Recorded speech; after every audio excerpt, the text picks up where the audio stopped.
Good morning dear students. आज हम नया यूनिट स्टार्ट करेंगे, वो है inverse trigonometric function. Class 8 12th subject mathematics. यहाँ पे इंट्रोडक्शन पार्ट, चैप्टर जो है वो है सेकंड। ठीक है, तो आज हम इंट्रोडक्शन स्टार्ट करेंगे, जानेंगे कि इनवर्स ट्रिग्नोमेट्री क्या होता है। सबसे पहले हम जानेंगे ट्रिग्नोमेट्रिक फंक्शन। क्या जानेंगे? Trigonometric function. ठीक है, हम फंक्शन के बारे में हमने पहले यूनिट में पढ़ा है, तो वही लेके हम चलेंगे। ठीक है, जैसे कि हमारे पास ये मान लो हमारे पास फंक्शन जो है वो है sin x। ठीक है, तो इनवर्स कब होता है? जब 1 1 ऑन टू हो, बाइजेक्टिव। दैट मीन्स कि फंक्शन 1 1 हो एंड ऑन टू हो, तभी इनवर्स है। सबसे पहले हम यहाँ पे कुछ वैल्यूज देंगे, जैसे कि मैं लूँगा π/2 या 0 लूँगा। ठीक है, पाई लूँगा। ठीक है, पाई, यहाँ पे मैंने वैल्यूज ले लिया है -π, 0 पाई और फिर 2 पाई, फिर 3 पाई। हम देखेंगे ये वैल्यूज कहाँ जा रहे हैं। ठीक है, जब हम -π लेते हैं तो कहाँ जा रहा है? 0 पे। ठीक है, जब 0 लेते हैं तो 0 पे ही, जब पाई लेते हैं तब भी 0 पे, 2 पाई 0 पे, 3 पाई 0 पे। तो हमें पता है कि पाई और फिर क्या होता है, जैसे कि 180 डिग्री होता है और 30 डिग्री भी होता है, 40 डिग्री भी होता है, 90 डिग्री भी होता है। अगर हम π/2 लेंगे, यहाँ पे अगर मैं -π/2 लूँगा, ठीक है, तो वो कहाँ जाएगा? -1 पे। अगर यहाँ पे फिर मैं π/2 लूँगा, ठीक है, वो क्या जाएगा? वो जाएगा 1 पे। ठीक है, कहाँ जाएगा? 1 पे। तो यहाँ पे मैंने π/2 ले लिया। फिर अगर मैं 3π/2 लूँगा तो वो भी जाएगा 1 पे। और यहाँ पे अगर -3π/2 लूँगा वो जाएगा -1 पे। यानी कि यहाँ पे हमें 1 1 फंक्शन नहीं मिल रहा है, तो हमें मिलना चाहिए 1 1। यहाँ पे जो ट्रिग्नोमेट्रिक फंक्शन अभी बता रहा हूँ, इनवर्स ट्रिग्नोमेट्री नहीं है। तो हम क्या करते हैं, यहाँ पे देखो हम क्या करेंगे। देखो यहाँ पे मैंने ग्राफ लिया था। ठीक है, जब हम -π ले रहे थे तो वैल्यू क्या आ रहा था? 0। ठीक है, और जब 0 ले रहे थे 0 आ रहा है। जब हम फिर से पॉजिटिव पाई ले रहे थे 0 आ रहा है। अब जब 2 पाई ले रहे थे तो अब भी 0 आ रहा था। अब यहाँ पे 3 पाई है, तब 3 पाई ले रहे थे तब भी 0 आ रहा था। ठीक है, और इसी तरह हम जब -π/2 ले रहे थे तो वैल्यू कहाँ पे आ रहा है? ये इस तरह हम देखेंगे। ठीक है, तो यहाँ पे -1 आ रहा था। ठीक है, इसी तरह जब हम -3 यहाँ पे लेंगे, हम यहाँ पे जो आएगा 3π/2 तो वो भी आ जाएगा यहाँ पे 1। ठीक है, इसी तरह यहाँ पे π/2 तो क्या आ रहा है? 1। और इसी तरह 3π/2 तो क्या आ जाएगा? यहाँ पे -1। यानी कि हमें मिल रहे थे सिर्फ 1 -1 और 0 वैल्यू मिल रहे थे। तो हमें ये इस तरह रिस्ट्रिक्ट करना है ताकि हमारी जो है डोमेन है, जो इमेज बन रहे हैं वो रिपीट नहीं होनी चाहिए। ठीक है, जैसे कि यहाँ पे मैंने 1 लिया है, तो अगर यहाँ से कोई वैल्यू उठा लूँ तो एक ही इमेज बनना चाहिए 1 पे।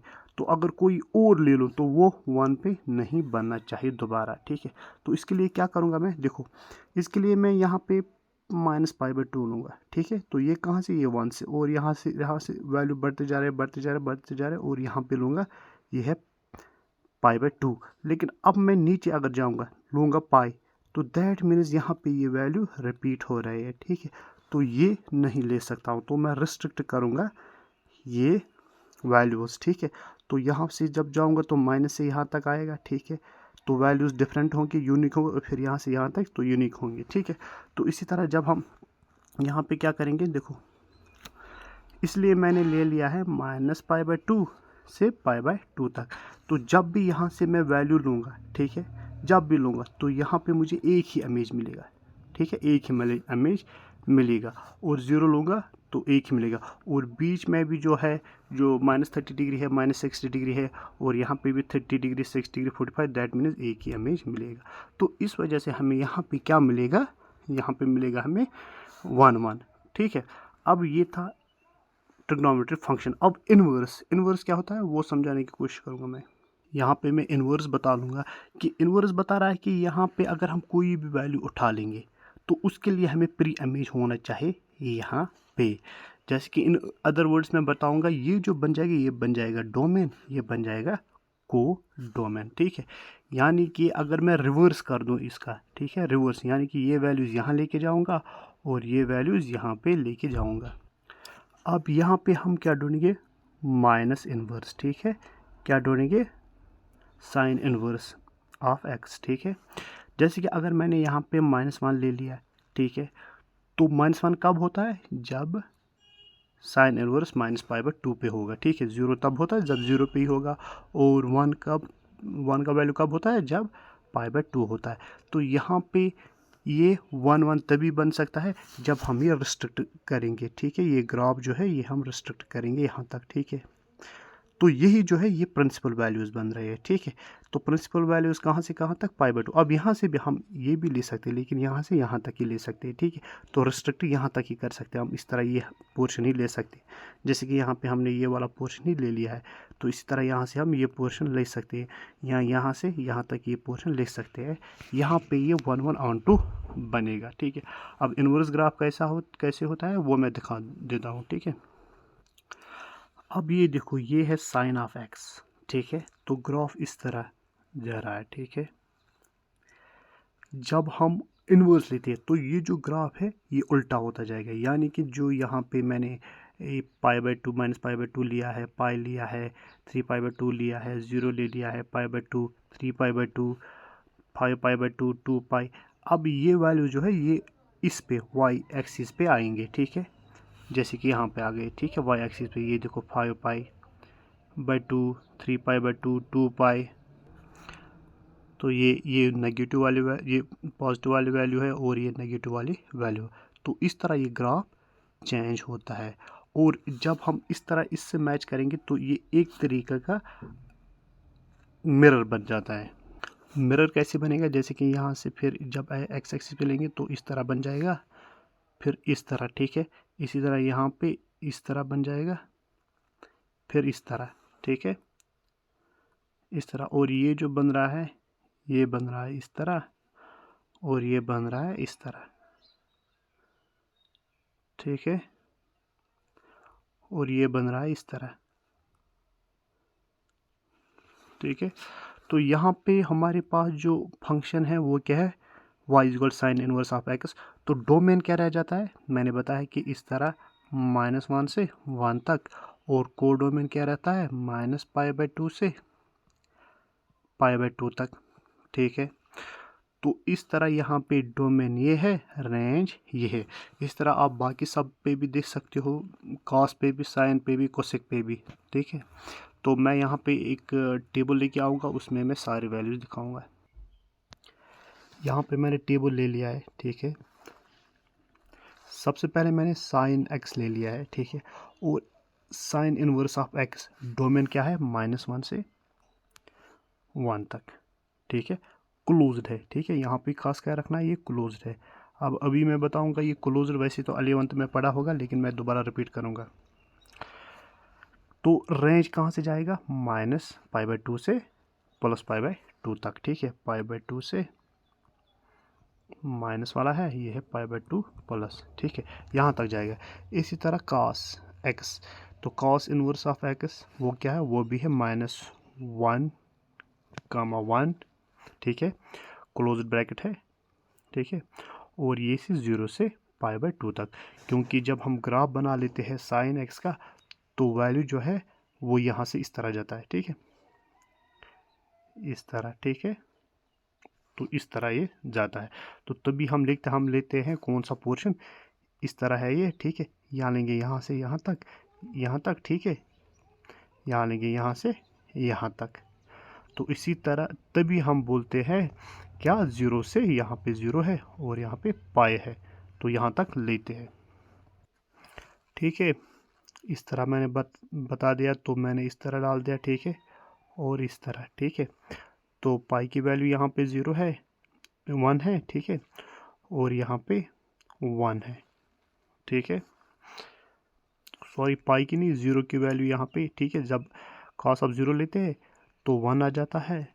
और जब हम यहाँ पे वैल्यू ले लेते हैं, ठीक है, तो हमें क्या मिल जाता है, -1। इसलिए हम लेते हैं यहाँ पे -1 से 1 तक। देखो यहाँ पे ग्राफ मैंने ले लिया है, किस तरह जाता है, इस तरह ग्राफ पे जाता है, ठीक है। जब हम cos ऑफ 0 लेते हैं तो क्या आ जाता है, 1, ठीक है। जब पाई लेते हैं तो क्या आ जाता है, -1। और जब भी हम पाई/2 लेते हैं तो 0 आ जाएगा। इसी तरह यहाँ पे हम 3 पाई/2 लेंगे तो 0 आ जाएगा, ठीक है, ठीक है। इसी तरह जब हम 2 पाई लेंगे तो 1 आ जाएगा, ठीक है। तो 5 पाई/2 लेंगे तो क्या आ जाएगा, यहाँ पे 0, ठीक है। तो ये वैल्यू कहाँ से कहाँ तक जा रहा है, यहाँ से यहाँ तक, ठीक है। यहाँ से यहाँ तक कोई भी हम ले सकते हैं रिस्ट्रिक्टेड पोर्शन। तो यहाँ पे ये वाला वैल्यू समझ आ गया, ठीक है। अब है cosec cos inverse of x। यहाँ पे क्या है, देखो यहाँ पे है ये r माइनस, हम यहाँ पे हम -1 और -1 ये पोर्शन नहीं लेते, बाकी हम सारा रियल नंबर्स लेते हैं। तो यहाँ पे जो है रेंज, ये कहाँ से है, -π/2, ठीक है, π/2। क्यों हम लेते हैं, हमें पता है जो कोसेक है वो किसके बराबर है, वो है 1/sin x, ठीक है। और जब हम sin x0 लेते हैं तो ये क्या बच जाता है, sin ऑफ 0, ठीक है। और ये क्या बचे, 1/0। और हम हमेशा बचपन से पढ़ते आते हैं कि डिनोमिनेटर 0 नहीं होता है, तो वो अनडिफाइंड होता है, ठीक है। तो इसलिए यहाँ पे हम 0 निकाल लेते हैं, ठीक है, 0 हम रिड्यूस करते हैं। इस पे हमारे वैल्यूज़ जस्टिफाई नहीं होता है, ठीक है। यहाँ पे मैंने ग्राफ ले लिया है कोसेक एक्स। देखो अब वैल्यूज़ कहाँ है, जब भी हम वैल्यूज़ पुट कर रहे हैं तो हमें 1 से ज़्यादा वैल्यू मिल रही है, 1 से माइनस, यहाँ पे -1 है तो वहाँ से आगे आगे जा रहे हैं, ठीक है। दैट मीन्स हमें रियल वैल्यूज़, तो हम जो पोर्शन लेते हैं वो रिस्ट्रिक्टेड ये वाला पोर्शन लेते हैं।